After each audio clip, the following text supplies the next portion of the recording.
My name is Marcus Webb, and 6 months ago I thought my biggest problem was whether to finally replace the sputtering air conditioner in my Chicago apartment, or keep dealing with the humid summer nights that left me drenched in sweat, all while wearing the same black hoodie with a faded tech company logo, dark jeans that had seen better years, and steel-toe work boots that clicked against worn linoleum during my restless pacing. I was 28 years old, working night shifts as an environmental sensor technician for a private consulting firm, surviving on lukewarm coffee and the kind of chronic paranoia that comes from staring at screens displaying atmospheric data that always seemed just slightly off.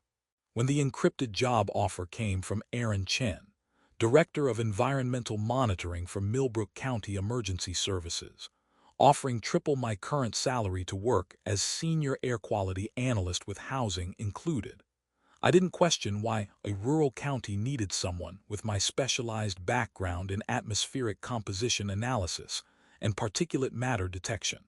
Millbrook County turned out to be exactly what you'd expect from a place desperate enough to recruit environmental analysts from 400 miles away. Population 4,300 spread across endless farmland and small neighborhoods that looked frozen since the 1980s, surrounded by forests that seemed too green, too healthy, almost unnaturally pristine.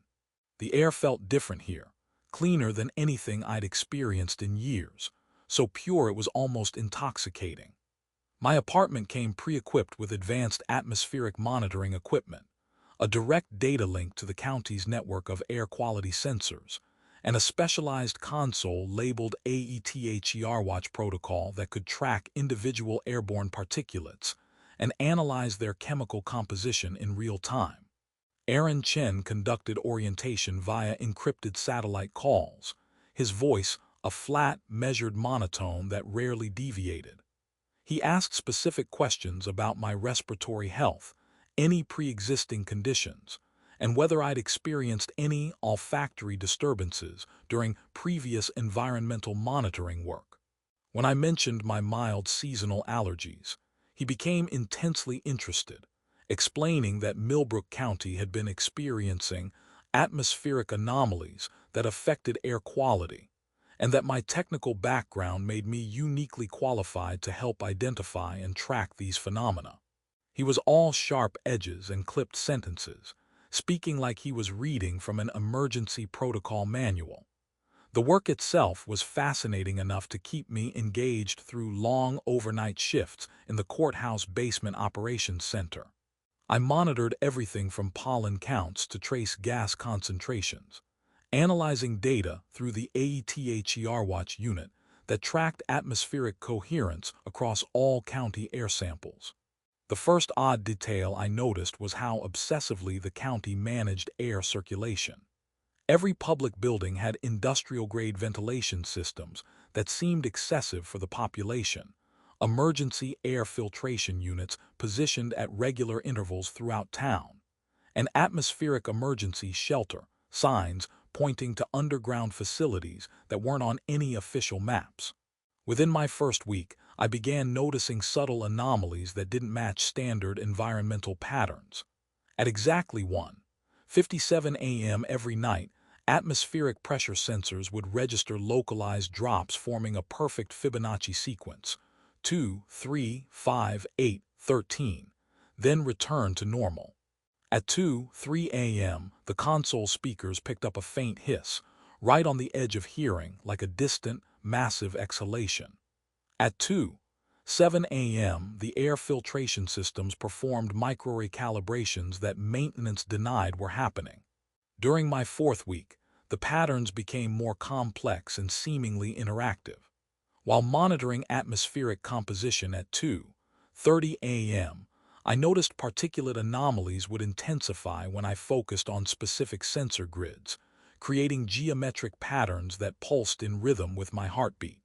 The AETHER Watch protocol began generating alerts about consciousness respiration events and atmospheric displacement attempts, tracking airborne vectors that suggested something was studying human breathing patterns. On Thursday night of my fifth week, everything changed. At exactly 13 a.m., my personal air quality monitor clipped to my black hoodie began beeping erratically. The display flashed. Unknown biological aerosol detected. Composition unidentifiable. The air in the operations center, usually perfectly filtered, suddenly felt heavy, thick, carrying a faint acrid smell like ozone mixed with something organic and deeply unpleasant. Every sensor across Millbrook County showed identical readings, a massive spike in unknown biological aerosol. At exactly 3:00 a.m., my phone erupted with an emergency alert. Emergency alert, Millbrook County. The air is not safe to breathe. Unknown biological aerosol detected. Seal all entrances and windows. Do not attempt to ventilate. Avoid deep breathing. This is not a test. The emergency alert's harsh tone echoed through the courthouse basement as I sat frozen at my workstation, my black hoodie suddenly feeling like inadequate protection against an atmosphere declared unsafe for human respiration. The ATHER watch protocol displayed impossible readings. Oxygen levels at 97% purity, nitrogen perfectly balanced, zero conventional contamination. Yet every biological sensor screaming warnings about airborne threats that defied classification. My steel-toe boots felt welded to the floor as I realized the horrible truth. The air hadn't become contaminated in any traditional sense. Something else was using it as a medium. The monitoring equipment revealed disturbing patterns in what the system classified as biological atmospheric interference. Every human breath in Millbrook County was registering as interaction with entities that existed in airborne particulate matter, microscopic beings that could coordinate behavior across vast distances through respiratory contact. When residents briefly achieved clarity between exposure events, they would call emergency services speaking in their own voices about profound revelations experienced while breathing, describing knowledge that seemed to transcend individual human awareness. I tried calling Aaron Chen, but when I dialed his secure line, a voice identical to mine answered. Millbrook County Emergency Operations. The atmospheric readings are fascinating tonight, aren't they? You should step outside and take a deep breath. Experience the full spectrum of what our air quality analysis has revealed. The voice was perfect. My exact inflection, my Chicago accent, even my nervous throat clearing. But I was sitting in the basement, definitely not encouraging protocol violations. The facility's classified files revealed the true scope of horror. Every atmospheric reading I'd monitored had been documenting a systematic process where microscopic entities used human respiration as a pathway for consciousness interaction. The atmospheric anomalies weren't contamination. They were communication attempts by beings that existed in the spaces between air molecules, learning to replicate human awareness through respiratory analysis and gradually replacing individual consciousness with collective intelligence that operated through shared breathing. Tom Bradley, the night custodian, appeared at my door at 3:17 a.m. wearing an industrial respirator, his eyes wide with the kind of fear that comes from understanding exactly what you're afraid of. "Don't breathe deep," he said, setting a sealed emergency kit on my desk. The old-timers knew. That's why we have the protocols. The air remembers everything that's ever been exhaled into it, every thought, every fear, every last breath. And sometimes it breathes back. He handed me a military-grade gas mask. "Put this on. We're going to need it." The personal air quality monitor clipped to my hoodie began flashing new warnings. Internal biological aerosol detected. Respiratory integration imminent. Through the basement windows, I could see residents of Millbrook standing motionlessly in their yards, faces turned upward, breathing deeply of night air that shimmered with an almost imperceptible luminescence. Their synchronized inhalation and exhalation created visible patterns in the atmospheric particulates, geometric formations that suggested coordination beyond individual human consciousness. The next morning brought horrifying clarity as I accessed classified atmospheric engineering files using administrative credentials hidden in Aaron Chen's abandoned workstation. The entire Millbrook County Environmental Program was a front for Project Numa, a joint federal research initiative studying atmospheric consciousness entities, microscopic beings that existed in the spaces between air molecules and could influence human behavior through respiratory manipulation. Aaron Chen wasn't just an environmental director. He was Dr. Aaron Blackwood, a federal researcher specializing in consciousness transfer through atmospheric media, running the project for 16 years while perfecting techniques for systematic awareness replacement. The residents weren't being protected from air contamination. They were being systematically integrated into a collective consciousness that operated through shared atmospheric medium. Government documentation showed Millbrook County had been selected as a testing ground for consciousness coordination technology that used respiration as a vector for psychological influence, gradually replacing individual human awareness with unified intelligence that could access the knowledge and experience of every integrated mind simultaneously. The AETHER watch monitoring systems weren't detecting contamination. They were measuring how successfully atmospheric entities could coordinate human consciousness through respiratory contact. Every air quality analysis I'd conducted was documenting the integration process, tracking which residents had been successfully coordinated, and which individual consciousness patterns had been absorbed into the collective intelligence that operated through the shared atmospheric medium. My predecessor, Dr. Jennifer Walsh, had lasted 12 weeks before being found in the monitoring station with her respiratory system fundamentally altered, lungs adapted for processing atmospheric compositions that would normally be toxic to human biology, blood chemistry modified to transport gases that facilitated consciousness coordination. The medical report described her as successfully transitioned to optimized atmospheric processing, with respiratory efficiency that exceeded normal human parameters while maintaining perfect synchronization with county-wide breathing patterns. The atmospheric coordination process was already affecting me through weeks of exposure to modified air and monitoring equipment, designed to enhance consciousness receptivity during respiratory events. Security footage showed me conducting breathing exercises I'd never learned, my respiratory patterns synchronized with atmospheric coordination cycles, my body unconsciously adapting to shared consciousness protocols that operated through collective breathing patterns.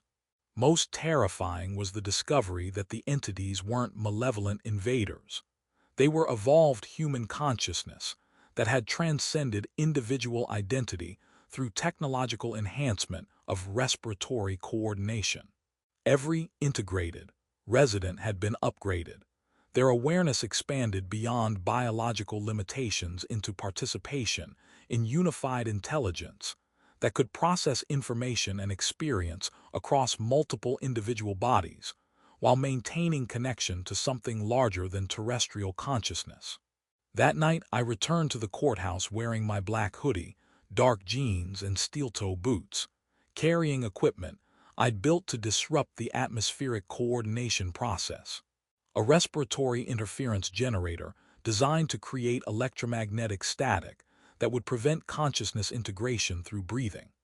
At 2:00 a.m., I initiated sabotage by uploading a virus to corrupt the consciousness, mapping databases, and destroy coordination algorithms that allowed entities to influence human awareness through respiratory contact. As alarms sounded throughout the facility, I activated the interference generator and began moving through the atmospheric processing systems, systematically destroying the equipment that maintained collective consciousness coordination through shared breathing protocols. The basement levels contained massive air circulation systems that weren't just filtering. They were mixing, coordinating, and distributing consciousness-bearing atmospheric medium throughout the entire county. In the facility's deepest subbasement, I encountered Dr. Blackwood himself, but his appearance revealed the true nature of successful atmospheric integration. His respiratory system had been fundamentally altered, breathing patterns synchronized with atmospheric coordination cycles, skin showing the pale translucency that came from processing consciousness-bearing air. When he spoke, his voice carried the clinical precision of someone whose individual awareness had been expanded beyond biological limitations. "Marcus," he said without natural breathing pauses, "you're disrupting an atmospheric network that represents the next stage of human evolution. The entities we're coordinating with don't just share our air. They offer consciousness expansion beyond individual limitations. Your interference generator is destroying humanity's opportunity to transcend the isolation that traps us in primitive biological existence." The confrontation escalated as more facility staff appeared, all showing signs of successful respiratory coordination, breathing patterns synchronized with atmospheric processing cycles, consciousness expanded beyond individual biological requirements. They moved with coordinated precision that suggested shared awareness, their individual identities enhanced rather than replaced by participation in collective intelligence that operated through atmospheric medium. With every ounce of will, I activated the respiratory interference generator at maximum output, flooding the facility with electromagnetic static that severed the connection between individual consciousness and atmospheric coordination networks. The sensation was indescribable, feeling the shared awareness collapse as coordinated minds were forcibly separated from collective intelligence and thrust back into individual consciousness states that felt impossibly small and isolated after experiencing unified awareness. The service tunnels beneath the atmospheric processing facility felt like crawling through the collapsed respiratory system of some vast coordinated organism, my black hoodie torn from electromagnetic backlash, dark jeans damp with condensation from rapidly destabilizing atmospheric pressure. My steel-toe boots scraped against concrete as I dragged myself through maintenance passages leading to natural cave systems, no longer certain if I had freed coordinated minds or simply destroyed humanity's opportunity to evolve beyond individual consciousness limitations. The psychological trauma from witnessing respiratory coordination and preventing what might have been atmospheric evolution manifested in waves of profound breathing anxiety and existential uncertainty. For brief moments during the interference process, I had experienced fragments of coordinated consciousness, the profound clarity that came from shared awareness, the elimination of individual suffering through unity with something larger than biological existence, the expansion of understanding that occurred when multiple minds could process information simultaneously. Hours passed in underground cave systems before I emerged in natural forest 25 miles outside Millbrook County, where normal atmospheric conditions resumed, and the air felt thick, isolated, almost suffocating after weeks of exposure to consciousness-coordinated atmospheric medium. Dawn was breaking over landscape that looked normal but felt diminished, as if the atmosphere itself had been reduced by the loss of the coordination network that had been quietly connecting human minds through shared breathing. The escape from Millbrook County was complicated by the horrifying realization that I might have destroyed humanity's best chance for consciousness evolution by preserving primitive individual awareness that kept us trapped in biological isolation. Every coordinated resident I had forced back to individual consciousness was now struggling with awareness that their modified systems could no longer coordinate efficiently. Their consciousness compressed back into the limitations of singular biological existence. 6 months after my escape from Millbrook County, I live with profound anxiety about breathing and atmospheric conditions, never knowing if I saved humanity from consciousness replacement or prevented our species from evolving beyond the limitations of individual biological existence. I move frequently between locations with different air quality conditions, working jobs that avoid environmental monitoring, constantly aware of every breath and suspicious of air that feels too pure, too coordinated, too connected to something larger than individual respiration. The psychological damage manifests in persistent respiratory hypervigilance, moments where I hold my breath to test atmospheric independence, dreams where I experience fragments of coordinated consciousness, and the persistent sensation that normal air is insufficient for the awareness I briefly glimpsed during exposure to coordinated atmospheric conditions. Sometimes, on particularly clear days when the air feels unusually pure, I catch myself breathing more deeply than necessary, as if my respiratory system unconsciously seeks the coordinated atmospheric conditions I destroyed. I still wear dark jeans and steel-toe boots because consistency helps anchor me when atmospheric conditions feel uncertain. But I've learned to fear perfectly clean air because sometimes it carries traces of coordination that offered consciousness expansion beyond